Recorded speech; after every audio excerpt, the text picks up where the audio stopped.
विदेश मंत्री डॉक्टर सुब्रमण्यम जयशंकर ने मनामा संवाद में पश्चिम एशिया के लिए भारत की व्यापक रणनीति प्रस्तुत की। उन्होंने कहा, भारत के आर्थिक और रणनीतिक हितों के लिए पश्चिम एशिया महत्वपूर्ण। सीमा सुरक्षा बल ने आज अपना 60वां स्थापना दिवस मनाया। गृहमंत्री अमित शाह ने देश की सुरक्षा में बीएसएफ की भूमिका की सराहना की।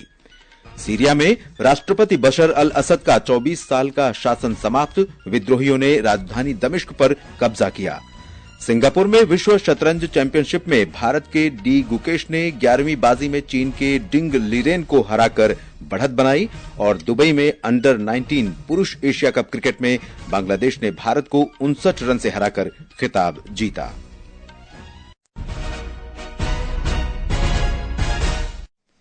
समाचार संध्या के साथ मैं देवेंद्र त्रिपाठी। विदेश मंत्री डॉक्टर सुब्रमण्यम जयशंकर ने मनामा संवाद में पश्चिम एशिया के बारे में भारत की व्यापक रणनीति प्रस्तुत की। उन्होंने कहा कि भारत के आर्थिक और रणनीतिक हितों में पश्चिम एशिया की भूमिका महत्वपूर्ण है। वे बहरीन की राजधानी मनामा में आयोजित इस संवाद के पूर्ण सत्र को संबोधित कर रहे थे। डॉक्टर जयशंकर ने कहा कि भारत का खाड़ी सहयोग परिषद के सदस्य देशों ईरान और इराक के साथ वार्षिक व्यापार 170 से 180 अरब डॉलर का, जबकि भूमध्य सागर के देशों के साथ 80 से 90 अरब डॉलर का है। It is a region, and here I'm now talking of the GCC nations only. If I add Iran and Iraq, the numbers would be higher. It is a region where we do about 170 to 180 billion dollars worth of trade every year. Doctor Jaishankar ने कहा कि खाड़ी क्षेत्र में भारतीय मूल के लगभग 1 करोड़ और भूमध्य सागर देशों में लगभग 50 लाख भारतवंशी हैं। उन्होंने कहा कि प्रवासी समुदाय भारत और पश्चिम एशिया के बीच द्विपक्षीय संबंधों और आर्थिक विकास में महत्वपूर्ण योगदान कर रहा है। अपने संबोधन में डॉक्टर जयशंकर ने भारत की भविष्य की ऊर्जा सुरक्षा, विशेष रूप से ग्रीन हाइड्रोजन और ग्रीन अमोनिया जैसे नए क्षेत्रों में पश्चिम एशिया के महत्वपूर्ण योगदान की सराहना की। उन्होंने कहा कि ये क्षेत्र परंपरागत ऊर्जा संसाधनों के अलावा उर्वरक के आयात के जरिए भारत के कृषि क्षेत्र में महत्वपूर्ण योगदान दे रहा है। उन्होंने ये भी कहा कि ये क्षेत्र प्रौद्योगिकी और निवेश में सहयोग के प्रमुख भागीदार के रूप में उभरा है। डॉक्टर जयशंकर ने कहा कि देश की लगभग 4 ट्रिलियन डॉलर की अर्थव्यवस्था के इस दशक के अंत तक 2 गुना होने की उम्मीद है। इससे पश्चिम एशिया के साथ भारत की घनिष्ठता और बढ़ेगी।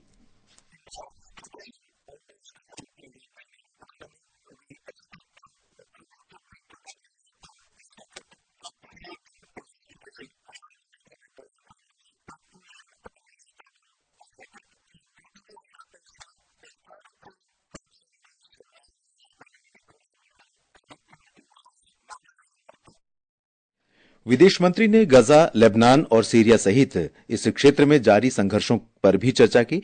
पूर्ण सत्र के दौरान चेक गणराज्य के राष्ट्रीय सुरक्षा सलाहकार टोमाज पोजार और बहरीन के विदेश मंत्री डॉक्टर अब्दुल आतिफ बिन राशिद अल ज़यानी ने भी अपने विचार व्यक्त किए। रक्षा मंत्री राजनाथ सिंह आज से रूस की 3 दिन की यात्रा पर रहेंगे। इस दौरान वे मॉस्को में रूस के रक्षा मंत्री आंद्रे बेलोसोव के साथ सेना और सैन्य तकनीकी सहयोग पर भारत रूस अंतर सरकारी आयोग की 21वीं बैठक की सह अध्यक्षता करेंगे। दोनों नेता सैन्य और औद्योगिक सहयोग सहित दोनों देशों के रक्षा संबंधों की समीक्षा भी करेंगे। परस्पर हित के क्षेत्रीय और वैश्विक मुद्दों पर भी विचार विमर्श होगा। रक्षा मंत्री राजनाथ सिंह कल कालिनिनग्राद में यात्रा शिपयार्ड में भारतीय नौसेना के नवीनतम मिसाइल फ्रिगेट विध्वंसक आईएनएस तुशील का जलावतरण करेंगे। ये समाचार हमारी वेबसाइट newsonair.gov.in और हमारे न्यूज ऑन एआईआर ऐप पर भी उपलब्ध हैं। समाचार संध्या में आपका फिर स्वागत है। गृहमंत्री अमित शाह ने देश की सीमा की सुरक्षा, घुसपैठ रोकने और वामपंथी उग्रवाद से निपटने में सीमा सुरक्षा बल की भूमिका की सराहना की है। गृहमंत्री ने कहा है कि सीमा सुरक्षा बल पिछले 6 दशकों से देश की सीमा सुरक्षा को सुदृढ़ कर रही है। श्री शाह ने सीमा सुरक्षा बल के 60वें स्थापना दिवस के अवसर पर आज जोधपुर में कहा कि वर्ष 1965 से देश की पूर्वी और पश्चिमी सीमाओं को सुरक्षित रखने में सीमा सुरक्षा बल ने उत्कृष्ट कार्य किया है। सीमा सुरक्षा बल ने हमारी सुरक्षा को चाक चौबंद रखा है और ये देश की बढ़ती हुई सुरक्षा जरूरियातों आपके बगैर ये पूरी करना ये असंभव है। इसीलिए 25 बटालियन से शुरू हुआ, ये बल आज 193 बटालियनों तक पहुंचा है और 2,70,000 जवानों की संख्या वाला ये विश्व का सबसे बड़ा सीमा रक्षक बल है। इसका पूरे भारत को गौरव है। गृहमंत्री ने कहा कि प्रधानमंत्री नरेंद्र मोदी के नेतृत्व में देश के सुरक्षा परिदृश्य में बड़ा बदलाव आया है। श्री अमित शाह ने कहा कि भारत सरकार ने सीमा पर बुनियादी ढांचे को मजबूत करने पर विशेष ध्यान दिया है और इसके लिए हर वर्ष बजट में विशेष प्रावधान किया जाता है। उन्होंने कहा कि सरकार ने सीमा पर स्थित गांवों के लिए जीवंत ग्राम योजना शुरू की है ताकि सीमावर्ती गांवों में रहने वाले लोगों को सम्मान, रोजगार और सभी मूलभूत सुविधाएं उपलब्ध कराई जा सकें। महाराष्ट्र में विधानसभा के विशेष सत्र के दूसरे दिन आज अस्थायी अध्यक्ष कालिदास कोलंबकर ने शेष विधायकों को शपथ दिलाई। शपथ लेने वाले विधायकों में महाराष्ट्र भाजपा अध्यक्ष चंद्रशेखर बावनकुले, मंगल प्रभात लोढ़ा, राधाकृष्ण विखे पाटिल और अब्दुल सत्तार शामिल हैं। शपथ ग्रहण समारोह का बहिष्कार का आह्वान करने वाले विपक्षी महाराष्ट्र कांग्रेस अध्यक्ष नाना पटोले, विजय वाडेत्तीवार, अमित देशमुख और शिवसेना उद्धव गुट के नेता आदित्य ठाकरे सहित महाविकास अघाड़ी के विधायकों ने भी शपथ ग्रहण की। इस बीच भाजपा नेता राहुल नार्वेकर ने महायुति उम्मीदवार के तौर पर विधानसभा के अध्यक्ष पद के लिए अपना नामांकन दाखिल किया है। विपक्षी महाविकास अघाड़ी के किसी भी सदस्य ने नामांकन नहीं भरा है। कर्नाटक विधानमंडल का शीतकालीन सत्र कल से शुरू होगा। 10 दिन का सत्र बेलगावी के सुवर्ण सौंध में आयोजित किया जा रहा है। अध्यक्ष यूटी खादर ने कहा है कि अब तक 3000 से अधिक प्रश्न, 205 ध्यानाकर्षण नोटिस और 3 निजी सदस्य विधेयक प्राप्त हुए हैं। उन्होंने बताया कि महात्मा गांधी की अध्यक्षता में बेलगावी कांग्रेस सम्मेलन के 100 वर्ष पूरे होने के उपलक्ष्य में सुवर्ण सौंध में एक फोटो प्रदर्शनी का आयोजन किया गया है। पंजाब में 5 नगर निगमों और 598 वार्ड के नगर परिषदों या नगर पंचायतों के लिए 21 दिसंबर को मतदान होगा। मतदान सुबह 7 बजे से शाम 4 बजे तक चलेगा और उसी दिन मतगणना भी होगी। मतदान के लिए इलेक्ट्रॉनिक वोटिंग मशीनों का इस्तेमाल किया जाएगा। पंजाब राज्य के चुनाव आयुक्त राजकमल चौधरी ने बताया है कि सुचारू मतदान के लिए सुरक्षा के व्यापक प्रबंध किए गए हैं। पंजाब के प्रदर्शनकारी किसानों ने आज दिल्ली कूच करने का अपना कार्यक्रम रद्द कर दिया है। किसान नेता बैठक करने के बाद अपनी अगली योजना के बारे में निर्णय लेंगे। आज दोपहर बाद किसानों के एक समूह ने अपना विरोध जताने के लिए दिल्ली की ओर कूच करना शुरू किया था, लेकिन दिल्ली की ओर बढ़ने की अनुमति न दिए जाने के कारण हरियाणा पुलिस ने उन्हें शंभू बॉर्डर पर ही रोक दिया।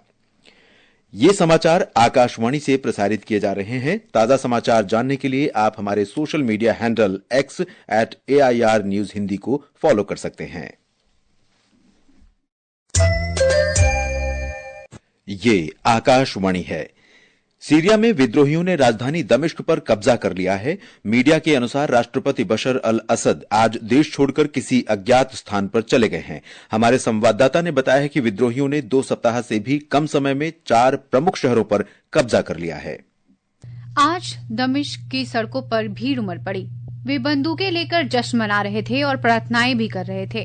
विद्रोहियों ने तेज रफ्तार से सीरिया के तीसरे सबसे बड़े शहर होम्स पर कब्जा किया। फिर वे राजधानी दमिश्क में घुस गए और उस पर कब्जा कर लिया। इस बीच इजराइल ने गोलान हाइट्स सीमा क्षेत्र में अतिरिक्त सैनिकों को तैनात कर दिया है। इजरायली अधिकारियों ने पूरी सीमा सील कर दी और कुछ स्कूलों को बंद करने का आदेश दिया है। साझा सीमा को नियंत्रित करने वाले 1974 के समझौते पर अब अनिश्चितता के बादल मंडरा रहे हैं। तेजी से बदलती घटनाओं की वजह से पूरे क्षेत्र में हलचल बढ़ गई है। रूस के विदेश मंत्री सर्गेई लावरोव ने सीरिया के वर्तमान हालात पर संयुक्त राष्ट्र के राजदूत से बातचीत की। अमेरिका ने कहा है कि वह सीरिया में अपनी उपस्थिति बनाए रखते हुए इस्लामिक स्टेट के पुनरुत्थान को रोकने के लिए प्रतिबद्ध है। लेबनान की मसना सीमा पर जश्न का माहौल है। दुबई से विनोद कुमार की रिपोर्ट के साथ समाचार कक्ष से नेहा गोस्वामी।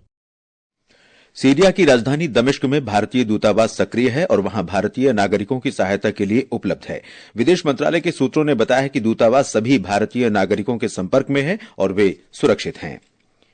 बांग्लादेश के विदेश मामलों के सलाहकार मोहम्मद तौहीद हुसैन ने कहा है कि बांग्लादेश को उम्मीद है कि पिछले 2 से 3 महीनों से जारी भारत के साथ चल रही व्यापार मंदी का समाधान हो सकता है। बांग्लादेश की सरकारी समाचार एजेंसी ने आज ये जानकारी दी। उन्होंने ढाका में एक सेमिनार में कहा कि मुद्दों को जल्द ही सौहार्दपूर्ण तरीके से सुलझा लिया जाएगा। विदेश सलाहकार ने कहा कि बांग्लादेश और भारत के विदेश कार्यालयों के बीच विचार विमर्श के लिए भारतीय विदेश सचिव विक्रम मिस्री कल ढाका पहुंचेंगे।